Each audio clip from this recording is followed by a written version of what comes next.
Assalamualaikum warahmatullahi wabarakatuh. Shalom. Selamat pagi untuk kita semua. Pada pembelajaran hari ini, kita akan melanjutkan materi kita pada bab 3 tentang pengukuran panjang.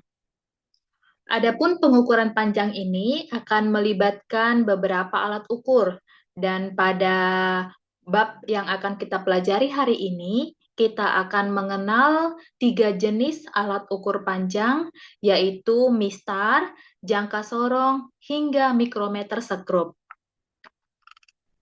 Adapun tujuan pembelajaran yang ingin dicapai setelah menyelesaikan pembelajaran ini, yang pertama, mahasiswa mampu memahami fungsi dari bagian-bagian mistar, meteran, jangka sorong, dan mikrometer sekrup. Yang kedua, mahasiswa memiliki keterampilan menggunakan mistar, meteran, jangka sorong, dan mikrometer sekrup. Yang ketiga, mahasiswa mampu membaca hasil pengukuran menggunakan mistar, meteran, jangka sorong, dan mikrometer sekrup dengan tepat. Dan yang keempat, mahasiswa mampu menuliskan laporan hasil praktikum pengukuran panjang sesuai dengan kaidah ilmiah. Adapun materi pertama yang akan kita pahami hari ini adalah pengenalan mengenai mistar. Mistar ini atau sehari-hari kita kenal dengan istilah jangka sorong merupakan alat ukur yang pasti sudah sangat akrab dengan kita. Sejak awal memasuki masa sekolah, mistar ini merupakan salah satu alat ukur yang sangat sering kita gunakan. Di sini kita akan menggali lagi mengenai mistar sampai nanti dengan ketelitian dan cara penggunaannya dengan tepat. Kita mulai dengan pengertian mistar. Nah, mistar ini merupakan sebuah alat pengukur atau alat bantu untuk menggambar garis lurus, seperti yang ditunjukkan pada gambar 3.2 di bawah ini ya. Nah, seperti yang kita lihat pada gambar ini, adapun skala utama satuan pada mistar itu menggunakan sentimeter. Alat ukur mistar ini sendiri memiliki skala terkecil sekitar 1 mm atau 0,1 cm. Kita lihat yang berikutnya pada bagian fungsi mistar. Seperti yang kita gunakan sehari-hari, mistar ini biasanya kita pakai untuk mengukur benda-benda yang berbidang datar ya, dan juga berdimensi kecil. Misalnya seperti kotak yang ada pada gambar ini. Untuk benda-benda yang ukurannya besar, tentu saja kita tidak bisa lagi menggunakan mistar. Kita akan menggunakan alat ukur panjang lainnya. Adapun untuk cara membaca hasil pengukuran pada mistar, ini sebenarnya sangat sederhana dan yang pastinya sudah sering kita lakukan. Di sini, coba diperhatikan pada gambar ini, ada dua buah sisi, yaitu sisi A dan B. Dan di sini kita akan mencoba untuk membaca hasil pengukuran menggunakan mistar ketika kita ingin mengukur sebuah pensil ya, di contohnya di gambar ini. Perhatikan pada titik A ini, titik A itu harus tepat berimpit dengan titik 0 pada mistar. Ini merupakan awal pengukuran. Sedangkan pada bagian titik B ini akan menjadi ujung pembacaan hasil ukur pada mistar. Jika kita perhatikan, pada contoh pengukuran menggunakan mistar ini, maka panjang pensil yang kita dapatkan, kita membacanya pada titik B, di mana titik B ini tepat berimpit dengan angka 11, yang artinya panjang dari pensil ini bernilai 11 cm. Nah, itulah contoh sederhana pembacaan hasil pengukuran dari sebuah mistar. Untuk mistar, seperti yang sudah saya sampaikan di awal, itu merupakan salah satu alat ukur panjang yang sangat familiar dengan kita. Nah, di sini juga ada alat ukur panjang yang lainnya, yaitu jangka sorong, di mana jangka sorong ini mungkin kurang familiar untuk kalian ya, tapi sebenarnya ketika di bangku SMA, jangka sorong ini sudah pernah dipelajari, bahkan mungkin ada sebagian dari kalian yang sudah pernah menggunakan alat ini. Untuk jangka sorong ini, kita mulai dari mengenali sebenarnya apa sih itu jangka sorong, lalu jangka sorong ini nanti digunakan untuk apa, bagaimana cara membaca hasil pengukurannya, dan sebagainya. Sebagai catatan, setelah mempelajari teori dari alat ukur panjang ini, maka kalian nanti akan ada sesi untuk melakukan praktikum. Bagaimana menggunakan alat ukur panjang ini, menggunakan alat yang real atau yang sebenarnya ya. Ketika di pembelajaran teori ini kita hanya akan melihat gambarnya saja, bagian-bagiannya dalam bentuk gambar, tetapi di praktikum nanti kalian akan menggunakan alatnya secara real, lalu juga membaca hasil pengukurannya dengan tepat. Kita mulai yang pertama pada jangka sorong ini dimulai dari pengertiannya ya, karena kita harus mengenal dulu sebenarnya apa itu jangka sorong hingga nanti kegunaannya. Jangka sorong ini merupakan salah satu juga alat ukur panjang dengan tingkat keakuratan atau tingkat presisi yang lebih tinggi dari penggaris atau mistar yang kita pelajari sebelumnya.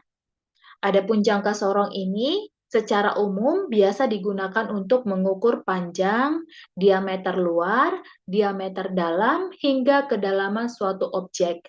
Dengan catatan, jangka sorong ini mempunyai batas pengukuran ya, yang artinya hanya bisa mengukur benda yang ukurannya cukup kecil.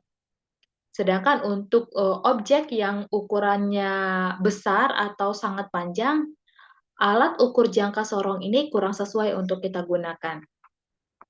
Untuk jangka sorong ini, ciri khasnya memiliki dua buah rahang nanti ya. Untuk lebih jelasnya akan bisa kita lihat di gambar di bagian berikutnya. Salah satunya kita sebut nanti dengan rahang tetap, yang kedua nanti kita sebut dengan rahang geser. Rahang tetap karena posisinya dia tetap, tidak bisa digerakkan, sedangkan rahang geser itu bisa digeser atau digerakkan. Jadi sesuai dengan namanya. Jangka sorong ini juga banyak digunakan di berbagai industri ya, karena mempunyai ketelitian yang tinggi, sangat presisi, penggunaannya juga mudah, lalu ringan di bawah, tidak terlalu berat, serta tidak perlu diberikan perawatan secara khusus. Jadi mempunyai banyak kelebihan, sehingga banyak digunakan di berbagai industri. Kita masuk yang kedua, fungsi jangka sorong. Sekilas tadi saya sudah menjelaskan apa saja kegunaan jangka sorong ini secara umum. Nah, di sini kita lihat lebih detailnya lagi ya.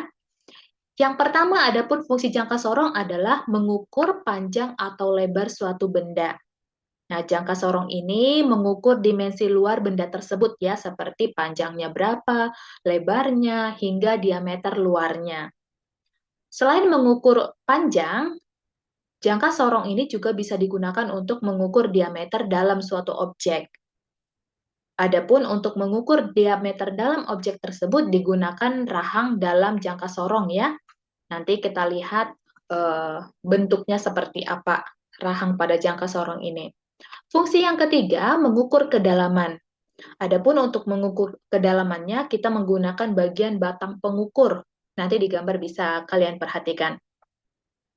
Kemudian, fungsi yang berikutnya adalah mengukur ketebalan suatu objek. Jangka sorong ini bisa digunakan untuk mengukur ketebalan benda dengan presisi yang lebih tinggi dibandingkan dengan alat ukur yang biasa. Kemudian fungsi berikutnya, mengukur jarak antara dua sisi yang sempit. Karena jangka sorong memiliki rahang yang tipis ya, alat ini bisa digunakan untuk mengukur jarak antara dua permukaan yang sulit dijangkau dengan penggaris biasa.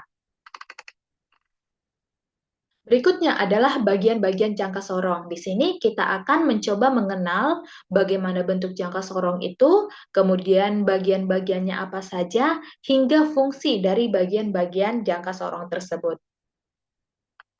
Sekarang coba kalian perhatikan gambar 3.5 ini ya. Ini merupakan gambar bagian-bagian jangka sorong. Secara umum, inilah bentuk jangka sorong ya. bentuknya aslinya kurang lebih seperti ini, nanti bagian-bagiannya juga lengkap seperti ini. Nah, sekarang coba kita kenali satu persatu bagiannya ya, sesuai dengan huruf penunjuk yang sudah dibuat di sini. Kita mulai yang pertama, ini disebut dengan rahang dalam ya. Pada bagian bawah ini disebut dengan rahang dalam. Adapun rahang dalam ini merupakan bagian yang digunakan untuk mengukur dimensi dalam suatu benda.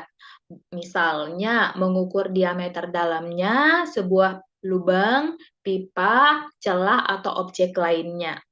Jadi bagian bawah ini, rahang dalam ini juga kita gunakan mengukur bagian dalam suatu objek tersebut. Contohnya misalnya seperti gelas.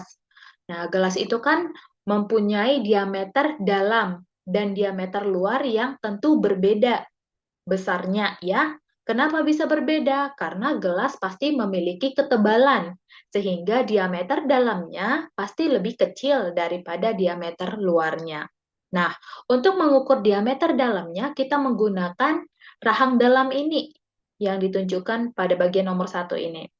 Nah, sekarang kita lanjut pada bagian nomor 2, ini untuk mengukur diameter luar. Nah, suatu objek atau rahang luarnya ya. Kemudian kita masuk bagian yang ketiga. Bagian yang ketiga itu kita sebut dengan depth probe atau tangkai pengukur kedalaman ya. Nah, di gambar ini ditunjukkan pada gambar nomor 3. Jika kalian perhatikan, ini tangkai pengukur kedalamannya kelihatan seperti pendek saja ya.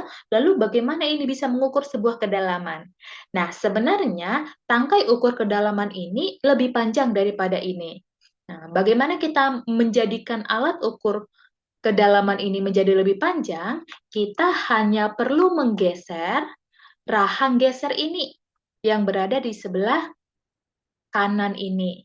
Nah, jadi pada bagian ini, bagian sebelah ini itu merupakan rahang tetap ya. Artinya apa? Tidak bisa digeser-geser. Nah, ini juga merupakan rahang tetap, tidak bisa digeser. Sedangkan bagian yang ini itu merupakan rahang geser yang bisa digeser-geser, begitu sesuai dengan namanya.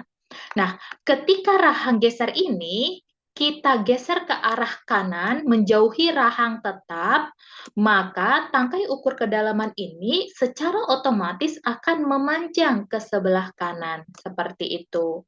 Nah, jadi jangan dibayangkan tangkai ukur kedalaman itu hanya segini ya, bukan. Kita perlu menggeser rahang geser ini menjauhi rahang tetap, kita geser ke kanan seperti ini, hingga tangkai ukur kedalaman juga tergeser memanjang ke sebelah kanan seperti ini. Nah, namun, walaupun tangkai ukur kedalamannya bisa memanjang, tetap ada batasannya ya.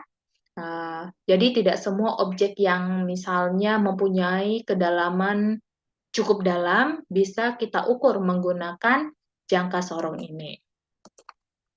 Kemudian kita mempunyai bagian keempat di sini, ditunjukkan garis kecil-kecil seperti ini. Ini itu merupakan skala nonius ya, skala nonius pada jangka sorong. Sedangkan pada nomor 5, perhatikan di sini ada angka-angka juga, ini merupakan skala utama. Kemudian ada di bagian yang keenam ini,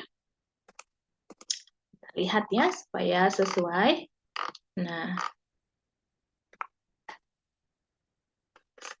bagian keenam ini juga merupakan masih skala ya. Lalu bagian ketujuh juga masih skala. Dan bagian yang terakhir ini ada bagian nomor 8, kita kenal namanya dengan pengunci. Nah, pengunci atau kuncinya ya. Kenapa sebuah jangka sorong menggunakan pengunci atau kunci? Nah, gunanya adalah untuk mengunci rahang gesernya sehingga tidak bergerak lagi. Jadi ketika kita ingin mengukur sebuah objek, misalnya ya, objeknya kita masukkan di sini, anggaplah kita mengukur diameter sebuah bola misalnya ya. Kita masukkan objeknya di sini. Nah, kita paskan posisinya dari mulai rahang tetapnya hingga rahang gesernya, sudah menghimpit objek dengan sempurna, ya. Ketika objek sudah dihimpit dengan sempurna, saatnya kita untuk membaca hasil pengukuran. Nah, namun ketika kita ingin membaca hasil pengukuran, seringkali nanti rahang geser ini bergeser lagi, yang menyebabkan objek yang di dalam ini menjadi terlepas atau tidak berada pada posisi yang kita inginkan. Nah, bagaimana mengatasinya? Itulah kegunaan dari si pengunci ini. Nah, jadi pengunci ini akan menahan rahang geser ini sehingga tidak bergerak kemana-mana lagi. Nah, jadi ketika kita siap untuk membaca, objek sudah berada di posisi yang sempurna sesuai yang kita inginkan, kita ingin membaca hasil pengukurannya, dan rahang geser tidak akan bergerak lagi. Dan kita akan bisa membaca hasil pengukurannya dengan nyaman ya, tanpa harus khawatir objek ini terlepas atau bergerak lagi. Nah, itulah tadi bagian-bagian dari jangka sorong ya. Secara umum tidak terlalu banyak bagiannya dan setiap bagian sudah kita bahas fungsinya. Selanjutnya kita masuk pada jenis-jenis jangka sorong ya. Untuk jenis-jenis jangka sorong ini ada beberapa macam yang akan kita kenali di sini. Yang pertama itu ada namanya jangka sorong manual ya. Nah, adapun jangka sorong manual ini adalah jangka sorong yang pengukurannya dilakukan secara manual dengan membaca skala utama dan skala nonius. Jadi bentuknya seperti ini. Nah, untuk jangka sorong manual ini dituntut keahlian kita ya untuk membaca hasil pengukurannya.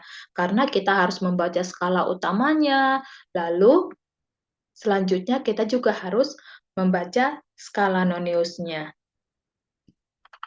Itu merupakan salah satu kelemahan dari jangka sorong manual ini. Namun apabila kita sudah terbiasa, maka menggunakan jangka sorong manual ini tidak lagi ada kesulitannya. Yang kedua adalah jangka sorong analog. Nah, untuk jangka sorong analog ini mempunyai kesamaan seperti jangka sorong manual, kita tetap harus membaca skalanya ya. Nah, namun secara bentuk dia berbeda.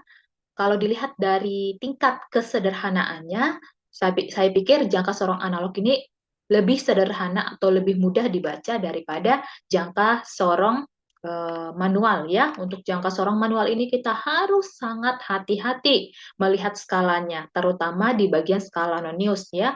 Kita harus memastikan garisnya benar yang kita tunjukkan.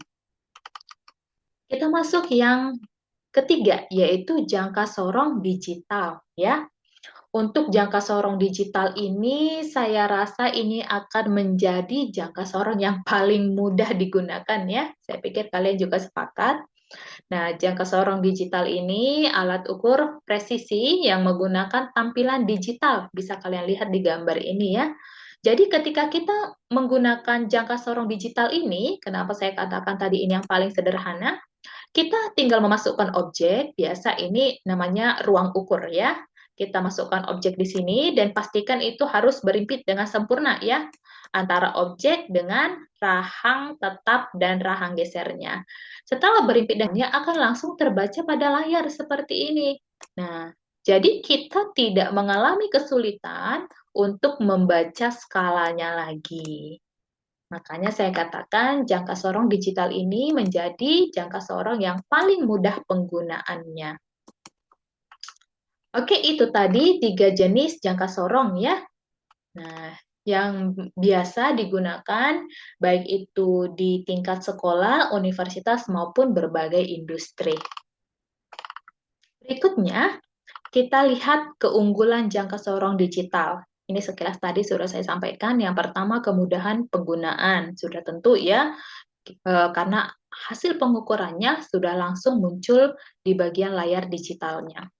Kemudian yang kedua, kecepatan. Nah, jadi jangka sorong digital ini lebih cepat dalam memberikan hasil pengukuran, terutama jika harus sering berpindah-pindah antara satuan milimeter dan inci.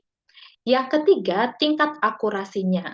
Jadi, jangka sorong digital ini menghasilkan pengukuran dengan akurasi tinggi hingga 0,01 mm. Nah, itu tadi kelebihan dari jangka sorong digital. Nah, di sini ada kalibrasi jangka sorong ya. Seperti yang sudah pernah kita pelajari, kalibrasi itu artinya memastikan bahwa pengukurannya itu dimulai dari titik nolnya untuk jangka sorong ini. Jadi memastikan bahwa tidak ada kesalahan pada alat tersebut pada awal penggunaannya. Kita lanjut berikutnya. Bagaimana pembacaan hasil pengukuran sebuah jangka sorong ya? Nah, yang paling utama sebelum kita membaca hasil pengukuran jangka sorong ini, kalian harus memahami dulu berapa sih nilai tingkat ketelitian dari sebuah jangka sorong, ya. Kita mulai dari penggaris, supaya nanti kalian bisa membandingkan mana yang lebih teliti alat ukur panjang ini. Untuk penggaris, tingkat ketelitiannya itu senilai 1 mm ya. Nah, jadi untuk penggaris atau mistar, kalau kalian perhatikan itu ada skala garisnya. Satu garis itu nilainya 1 mm. Artinya apa? Penggaris atau mistar itu paling kecilnya dia bisa mengukur 1 cm ya. 0,1 cm. Sedangkan untuk jangka sorong ini bisa mengukur sampai dengan 0,1 mm. Nah, 0,1 mm. Sedangkan tadi untuk mistar, paling kecilnya hanya bisa mengukur 1 mm. Perhatikan untuk satuannya ya, supaya tidak terjadi kesalahan. Nah, dari angka tersebut, jika kita bandingkan, maka akan kelihatan jelas bahwa jangka sorong ini mempunyai tingkat ketelitian yang lebih tinggi daripada mistar. Tentu ya, mistar tadi tingkat ketelitiannya 1 mm, sedangkan jangka sorong ini 0,1 mm. Nah, satu catatan untuk jangka sorong ini, ada beberapa jangka sorong yang menggunakan tingkat ketelitian dalam satuan cm, ada yang menggunakan dalam satuan milimeter, dan itu biasanya tertulis pada badan jangka sorong tersebut. Itu harus kalian perhatikan ya.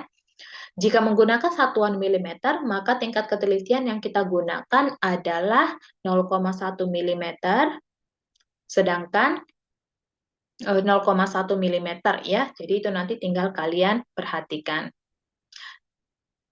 Kemudian, jika menggunakan satuan cm, ya tinggal kalian konversi 0,1 mm sama dengan berapa sentimeter. Baik, sekarang kita akan masuk pada bagaimana membaca hasil pengukuran pada sebuah jangka sorong. Di sini sudah ada contoh ya, contoh hasil pengukuran jangka sorong dalam bentuk gambar, tidak dalam bentuk jala.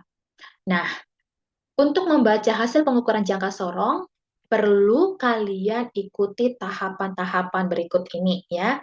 Yang pertama yang harus kalian lakukan adalah membaca nilai skala utamanya. Kemudian yang kedua, membaca nilai skala noniusnya. Kemudian tahap yang ketiga nanti mengalihkan skala nonius dengan ketelitian alatnya atau ketelitian jangka sorong ini. Dan yang terakhir, menjumlahkan skala utama dengan skala nonius. Maka itulah hasil pengukuran pada jangka sorong. Nah, kita mulai dengan contoh yang ada di gambar 3.9 ini ya. Yang pertama, tadi tahap awalnya adalah kita harus membaca berapa nilai atau skala yang ditunjukkan pada skala utama. pada skala utama sangat penting kita menemukan garis skala yang tepat.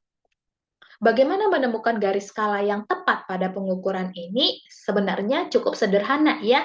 Kalian hanya perlu melihat garis yang tepat berada di sebelah garis nol nonius. Nah, garis yang tepat berada sebelum garis nol pada skala nonius. Nah, ingat ya, skala utama itu yang ada di atas ini. Skala nonius yang ada di bawah. Maka, jika kita ingin melihat skala utama, tadi syaratnya apa? Ambil garis terakhir sebelum garis nol pada nonius. Nah, ini garis nol pada nonius. Maka garis yang tepat berada sebelum garis nol nonius ini adalah yang ini. Ya kan ya? Nah, dia garis terakhir yang berada sebelum garis nol pada skala nonius. Maka inilah garis skala utama yang akan kita pakai.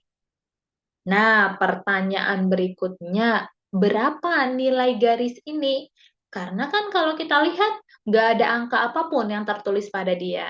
Maka, hal berikutnya yang harus kalian pastikan adalah menentukan berapa nilai pada garis tersebut. Setelah kalian temukan garisnya, masih harus dicari lagi berapa sih nilai dari garis tersebut. Nah, untuk mengetahui berapa nilai pada garis ini, kita harus tahu dulu satu garis itu nilainya berapa, gitu. Nah, sekarang kita masuk pada penghitungan. Satu garis skala itu nilainya berapa?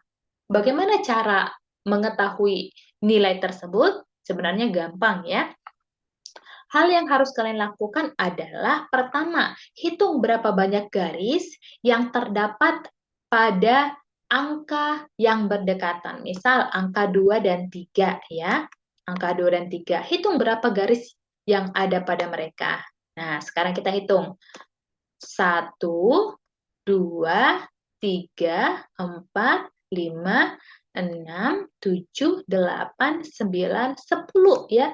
Jadi ada 10 garis yang berada antara angka 2 dan 3. Nah, berikutnya kita lanjutkan penghitungannya. Ingat tadi ada 10 garis ya. Nah, penghitungannya adalah nilai yang lebih besar yang kita ambil tadi dikurangi dengan nilai yang lebih kecil ini, kita ambil angka yang berdekatan aja ya, supaya lebih gampang. Nah, jadi 3 dikurang 2, ini kan nilainya 1 ya. Nah, 3 dikurang 2, nilainya 1. Setelah kita kurangkan, bagikan dengan jumlah garis yang berada di antara mereka. Berapa tadi jumlah garis yang berada di antara mereka? 10 ya. Maka kita buat di sini menjadi 1/10. Atau sama dengan berapa ini? 0,1 gitu. Artinya apa? Satu garis skala ini nilainya 0,1 gitu. Nah, dengan cara itu kita akan bisa menemukan berapa nih garis berapa ini nilai pada garis skala yang mau kita pakai ini. Nah, ingat tadi ya, bahwa satu garis skala nilainya 0,1. Maka, jika ini nilainya 2, pada garis berikutnya tambahkan dengan 0,1 masing-masing ya, sampai berhenti di garis yang kita inginkan. Kebetulan, garis yang kita pakai tepat di sebelah angka 2 ini nih. Maka 2 tambah 0,1 ini nilainya menjadi 2,1 gitu. Karena dia tepat berada di sebelahnya. Seandainya garis yang kita pakai adalah di sebelahnya lagi, maka ini 2,2, 2,3, 2,4, 2,5, 2,6, 2,7, 2,8, 2,9, 3. Pas ya. Nah, jadi skala utama kita dapatkan nilainya 2,1. Berikutnya, kita menentukan skala nonius ya. Nah, untuk skala nonius, yang kita ambil adalah garis nonius yang tepat lurus, benar-benar lurus dengan skala utama. Nah, ingat tadi ya, skala nonius itu kan yang ada di bawah ini nih skala nonius kan ya. Nah, kita mencari garis yang tepat benar-benar lurus sempurna dengan skala utama. Kita cek nih satu persatu dari nol. Apakah lurus ke atas? Tidak. Sebelahnya, apakah lurus ke atas? Tidak. Sebelahnya lagi, belum lurus. Nah, sebelahnya lagi, nah ini garis yang kita mau.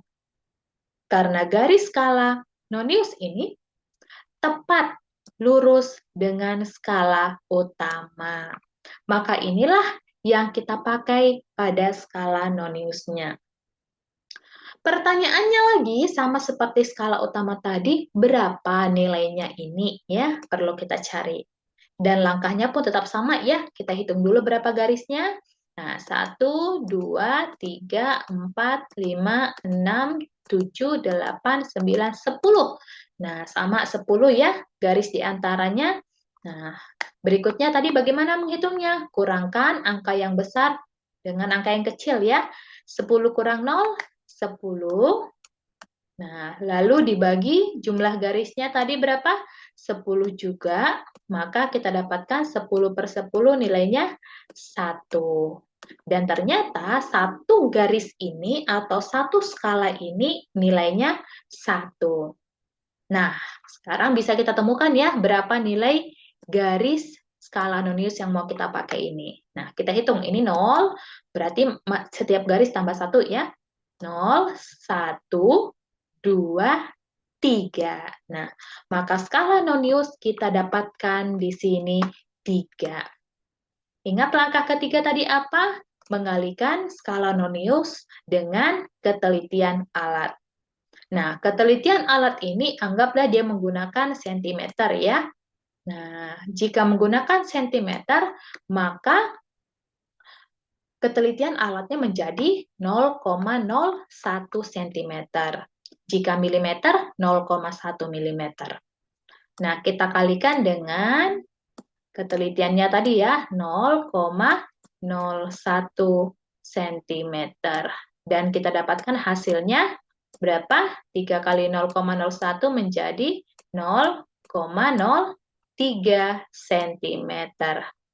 Oke, kita sudah mendapatkan hasil dari skala utama dan skala nonius.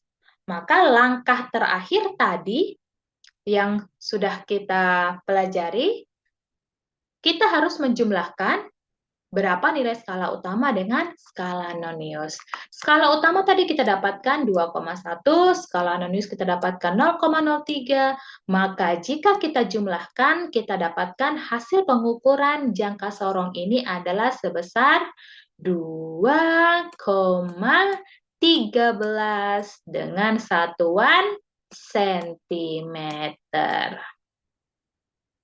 Oke, nah jadi itu tahapan yang perlu kita lakukan untuk membaca hasil pengukuran jangka sorong manual ya. Makanya saya katakan di awal tadi tantangan untuk membaca hasil pengukuran jangka sorong manual ini adalah tingkat ketelitian kita harus tinggi. Yang pertama dalam memilih skala yang akan kita gunakan, lalu yang kedua dalam menentukan berapa nilai skala dari garis yang kita dapatkan. Karena tidak semua ini garisnya dikasih angka. Jadi kita harus tentukan sendiri, harus kita hitung sendiri berapa sebenarnya nilai pada skala tersebut. Baik, itu tadi pengukurannya. Selanjutnya, kita lihat, ini tadi hasil pengukurannya ya. 2,13 cm.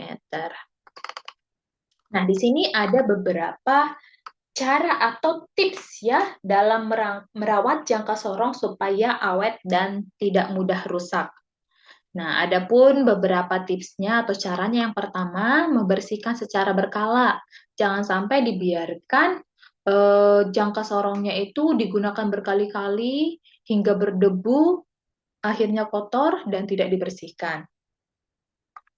Kita harus secara berkala menghapus kotoran atau minyak ya dari rahangnya, apalagi pada bagian area pengukuran atau rahangnya.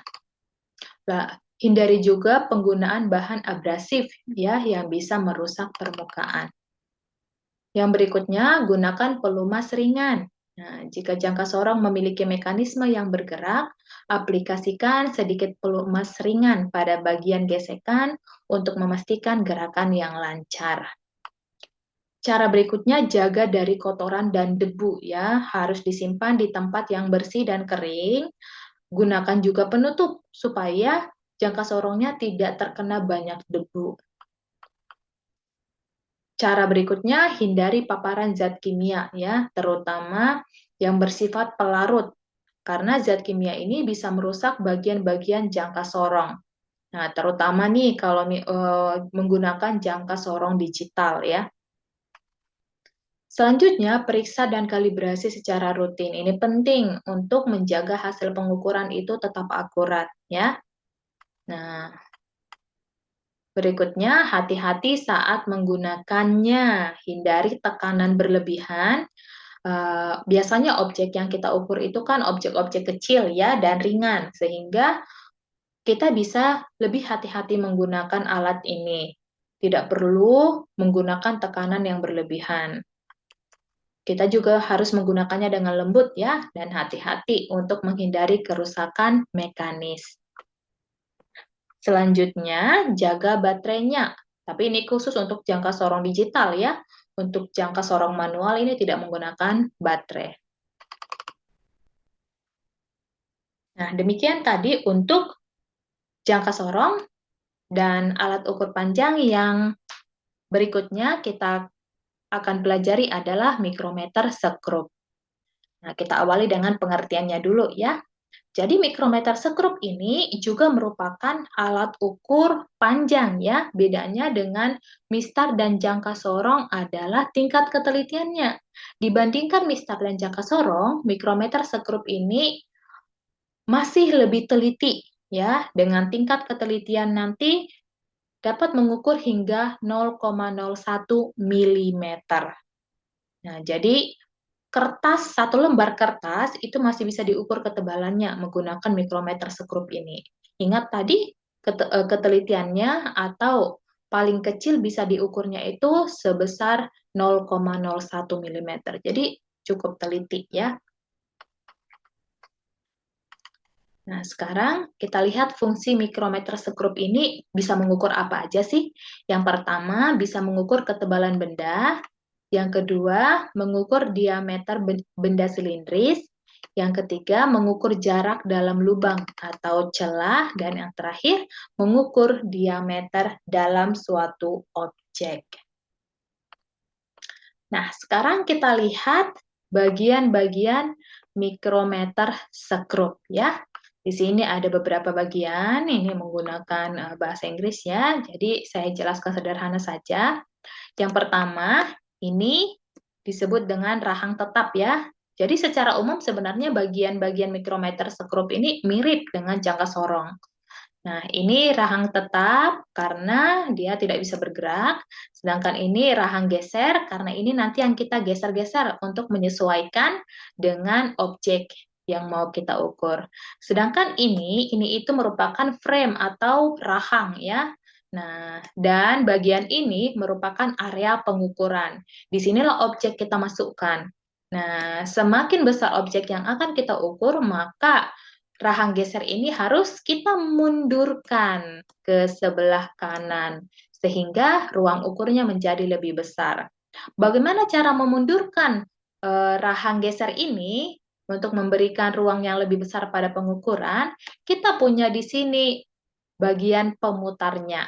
Nah, jadi ketika ini kita putar, maka rahang geser ini akan bisa maju mundur ya, sesuai dengan arah yang kita inginkan. Apakah objeknya itu besar, maka dia kita mundurkan. Jika objeknya kecil, maka dia kita majukan hingga tepat menghimpit objeknya.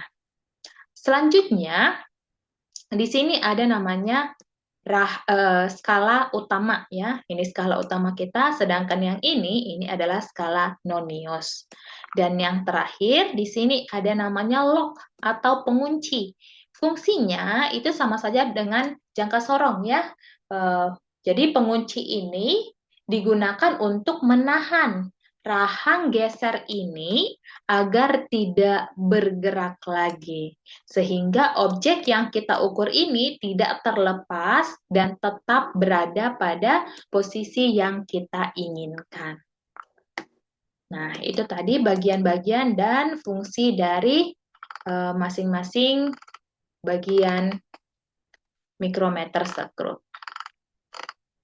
Nah, selanjutnya di sini ada jenis-jenis mikrometer sekrup ya. Yang pertama, mikrometer sekrup manual. Nah, manual maka kita harus membaca secara manual, sama seperti jangka sorong tadi. Yang kedua, di sini ada mikrometer sekrup digital. Nah, kalau dikatakan sudah digital, seperti kita lihat di gambar ini sudah ada layar digitalnya ya. Artinya, alat ini ketika kita masukkan objek yang mau kita ukur, nanti sudah akan langsung muncul hasil pengukurannya di sini. Jadi lebih sederhana. Selanjutnya, ini keunggulan mikrometer sekrup digital. Kemudahan pembacaan, nah, karena hasilnya langsung otomatis muncul di layar LCD-nya ya, sehingga akan mengurangi kemungkinan kesalahan pembacaan.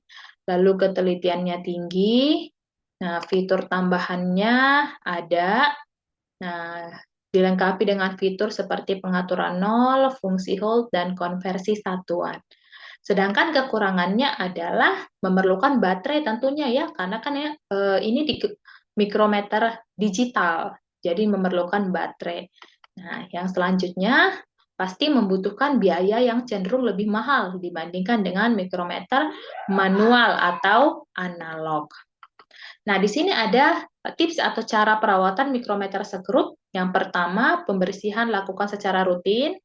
Nah, jangan gunakan cairan kimia berbahaya karena ini dapat merusak komponen mikrometer. Apalagi kalau misalnya mikrometer digital ya, lebih sensitif daripada yang manual. Lalu selalu lakukan atau periksa kalibrasi secara rutin ya. Selanjutnya, simpan dengan benar. Tentunya menyimpan dengan benar itu ya disimpan di dalam kotak ya, kotak penyimpanannya supaya terlindungi dari debu, kotoran, dan kerusakan fisik lainnya. Selanjutnya, jaga dari kelembapan dan korosi. Periksa juga komponen secara berkala ya, apakah ada kerusakan pada bagian-bagian dari mikrometer sekrupnya. Jaga dari paparan zat kimia juga. Nah, jauhkan mikrometer dari bahan kimia, pelarut, atau zat korosif yang bisa merusak komponen. Penggunaannya juga harus dengan hati-hati, hindari tekanan berlebih, dan digunakan dengan lembut. Dan untuk mikrometer sekrup digital, periksa penggunaan baterainya ya. Baterai harus diganti secara berkala dan dimatikan ketika tidak digunakan. Nah, lalu yang terakhir, lakukan pemeriksaan fungsi secara rutin ya. Nah, periksa atau cek spindalnya, tombolnya, pastikan semuanya bergerak dengan lancar dan berfungsi dengan baik. Berikutnya yang akan kita bahas adalah cara membaca hasil pengukuran mikrometer sekrup. Nah, sebenarnya untuk pembacaan hasil mikrometer sekrup ini hampir sama dengan jangka sorong. Kita cari berapa nilai skala utamanya, lalu berapa nilai skala noniusnya, dikalikan dengan ketelitiannya, ketelitian mikrometer sekrup tadi 0,01 mm ya. Nah, setelah kita kalikan dengan skala noniusnya, maka hasilnya kita jumlahkan antara skala utama dengan skala nonius yang sudah dikalikan dengan tingkat ketelitian dari mikrometer sekrup tadi. Nah, jadi Inilah cara pembacaan hasil pengukuran dari mikrometer sekrup. Jadi tidak rumit sebenarnya ya. Nah, yang harus kalian perhatikan dengan baik atau hati-hati pembacaannya adalah membaca nilai skala utama dan skala nonius. Nah, untuk skala utama dan skala nonius ini sebenarnya lebih gampang dibacanya daripada jangka sorong. Kita lihat ya. Kita kembali dulu pada gambar mikrometer sekrup tadi. Nah, kalau kalian perhatikan di sini, ini tadi yang kita katakan skala utama yang kita pakai adalah garis yang tepat sebelum batas ini, batas pemutaran ini. Jadi garis mana yang berada tepat sebelum pemutaran ini? Apakah nanti skala yang di atas ini atau skala yang di bawah? Jadi harus hati-hati ya, jangan selalu fokus pada garis yang di atas, tapi perhatikan juga garis yang di bawah. Garis yang di bawah itu artinya nilainya setengah ya. Oke. Nah, jadi kalau kita lihat di sini, kalau kita perhatikan garis yang kita pakai tentunya ini angka 15 ada satu garis di bawah ini ya. Maka yang kita pakai adalah garis yang berada di bawah ini. Nah, intinya itu garis terakhir sebelum batas pemutaran ini. Itulah garis yang kita pakai untuk skala utama. Sedangkan untuk skala noniusnya yang mana yang kita pakai? Yang kita pakai adalah garis pada skala nonius, ini skala nonius ya. Garis pada skala nonius yang tepat lurus. Ini dengan garis skala utama nih, yang tepat lurus. Nah, maka garis itulah yang kita pakai sebagai skala nonius. Nah, makanya saya katakan pembacaan garis skala pada mikrometer sekrup itu lebih sederhana daripada pembacaan garis skala pada jangka sorong. Jangka sorong itu benar-benar harus kita perhatikan tadi ya, apakah dia sudah lurus, apakah belum. Nah, tingkat ketelitian kita di situ benar-benar dibutuhkan. Nah, demikianlah pembacaan hasil pengukuran pada mikrometer sekrup ya. Nah, jadi di sini pada materi hari ini kita sudah membahas 3 jenis dan yang ketiga ini dia mikrometer sekrup. Nah, kita juga sudah membahas mulai dari gambar alatnya, lalu bagian-bagian pada alatnya, hingga fungsi tiap bagian, sampai perawatan, dan cara membaca hasil pengukurannya.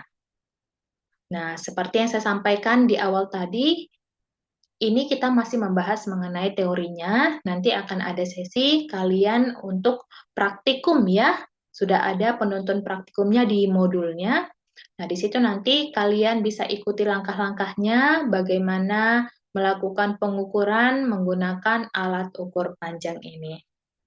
Baik, demikian pemaparan materi pada hari ini mengenai alat ukur panjang. Saya harap kalian semua memahami pembelajaran kita pada hari ini, bisa diulangi lagi nanti, dibaca lagi bukunya, kemudian latihan untuk membaca hasil pengukurannya. Demikian pembelajaran kita hari ini. Terima kasih banyak sudah mendengarkan pemaparan materi alat ukur panjang ini. Saya sudahi pelajaran kita hari ini. Terima kasih banyak. Assalamualaikum warahmatullahi wabarakatuh. Shalom dan selamat pagi. Terima kasih semuanya.